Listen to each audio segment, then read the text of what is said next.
A few things have happened since yesterday, so I did upgrade the remaining two wheat fields to level 8 that I wanted to get upgraded. We didn't manage to get the residents to 10 by the time we came out of beginner's protection. It's still level 6, and we haven't managed to get the city wall to 10 yet either. But I am gonna actually start upgrading this now. We have overnight. We did find some Praetorians in adventures, which is pretty good. So we can keep them in for infantry defense. We found 26 in the first adventure. Let's see if I can show you. Apparently not. It won't even let me scroll down that far. I need to resolve the camera feed. I've realised because it doesn't show you the entire attack report, which is pretty annoying. Let me see if I can do anything to resolve that. Aha, there we go. Okay, so yeah, we found 26 Praetorians in one adventure, and then in the very next adventure we found another 28 Praetorians. So we got a fair amount of defense to leave in our village, along with the nature that we've managed to capture, along with the city wall and the hero. We should be able to avoid, if someone was really persistent and wanted to wipe us out, they really could do. But if they're just sending a few troops to try and raid resources off of us, we'll be able to prevent against that, and all of them should die. We should hopefully stop them coming back for more, because they're just losing out on troops. On the very first attack, I attacked the guy closest to me, who is also out of beginner's protection, I assume, today. This guy here. We built, for raiding overnight, we spent most of the resources on these 24 Aquitus Legati, which is the cheapest attacking horse of the Romans. As you can see, we got a full bag of resources from this guy straight away, so I've sent the troops straight back at him, and that report comes in 30 seconds time, so we'll be able to see if we get another full bag of res, which would be great. We haven't yet managed to break into the top 10, but I'm not too concerned about that, because now we can start raiding and bringing in resources. We should hopefully start growing a lot quicker. Ideally, we'll have the residents to 10 before the end of today. We've managed to raid 3,400 resources so far, and we haven't killed any additional troops. Before I sent my Aquitus Legati to this guy, it's a good idea to build scouts and send those out. I do have some scouts in my village too there, which I haven't used.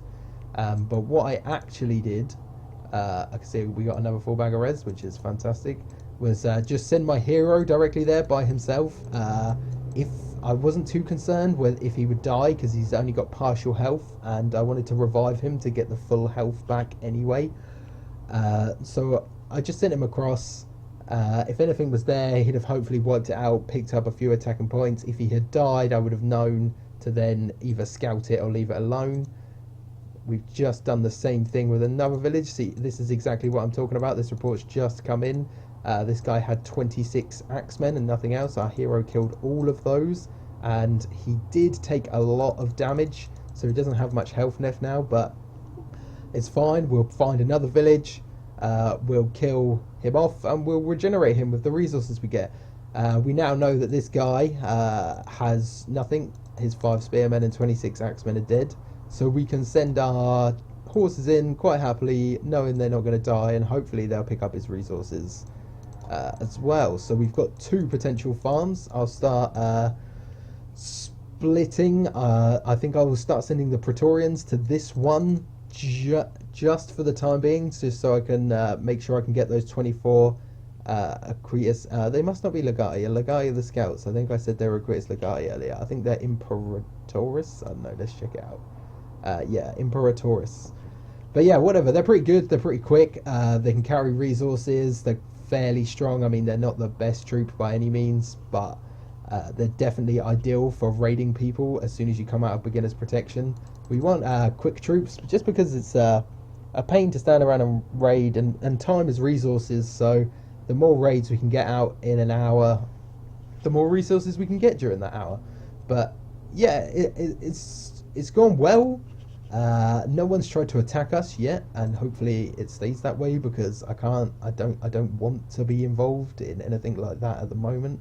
We just want to try and build up, get our second village as soon as possible, We want I'll talk more about it when it comes to the time, but we really want a 15 wheat village for our second village because we're going to need lots of wheat to build our troops. The only problem with a 15 wheat village is it takes a fair amount of gold to get everything built and growing okay, and it is going to halt our population growth a little bit as opposed to just going for a straight 4-4-6 or a 4-5-3-6 as this one is here.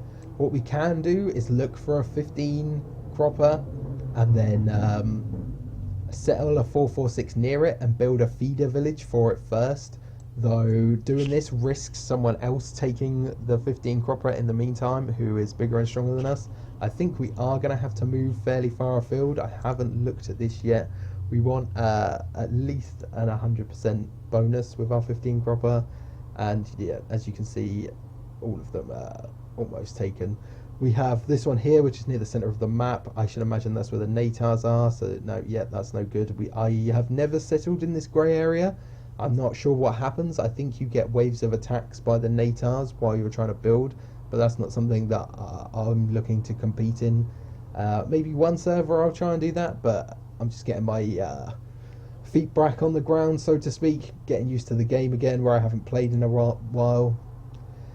Where was the other one? I think there was another one near it that was reasonable. So yeah, the other distance, 101 minus 77. Let's check around.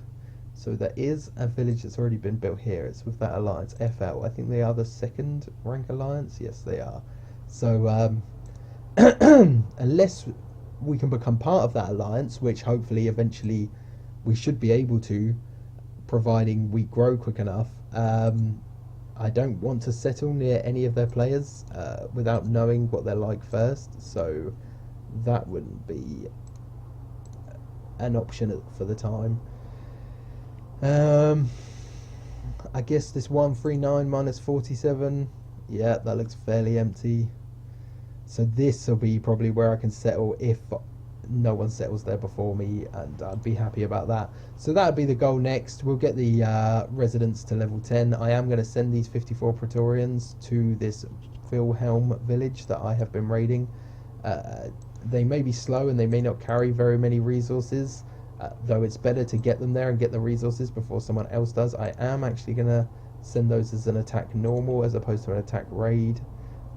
I'm not entirely sure why I'm doing that. It's just because I find sometimes if they have a small wall level and you send it as attack raid, one of your troops will die, no matter how many you send, whereas if you send it as attack normal, you'll get away with all of the troops surviving.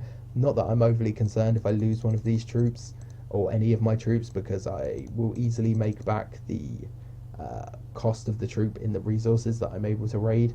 I'm hoping this TQR village does have a lot of available resources. He has a higher population than us of 216. Our population is currently 168, so there's a good chance he can have high level fields, though he may also have lots of crannies. You may notice that I haven't, apart from building the cranny for the task to receive the resources, upgraded my cranny at all. This is because I am online most of the time, and I find it more effective to just spend all of my resources and leave the small amount of troops in the village along with the hero to kill any attacking troops, hopefully, is the plan. And then they can't get anything anyway and they tend to give up. Upgrading crannies, you do get culture points from the crannies, but it is just a waste of res at the time you need it most, at the very start of the game. Imperators are back, so we're going to send them to the old TQR village, see if we can get some resources out of it. Hopefully he's not currently online, but we'll find out in 9 minutes time anyway. But yeah, a little bit more happening now. My next focus will be city wall to 10, residents to 10, and we're going to start building some more of the raiding horses. I won't redistribute and build just yet. We're going to fill up our warehouse a little bit more, but obviously the more horses we have, the more potential for resources we have to bring in, and then the faster we can grow, and then the more troops we can have, etc, etc. So you really want to be building up a decent amount of troops at this stage, sending them out on raids and just trying to gather as much resources as possible. I don't know why I continue doing these streams. It's pointless me being live. I may as well upload them directly to YouTube because they just kind of daily catch ups. But I hope anyone who has managed to check them out has enjoyed the streams and all the just the VODs on Twitch.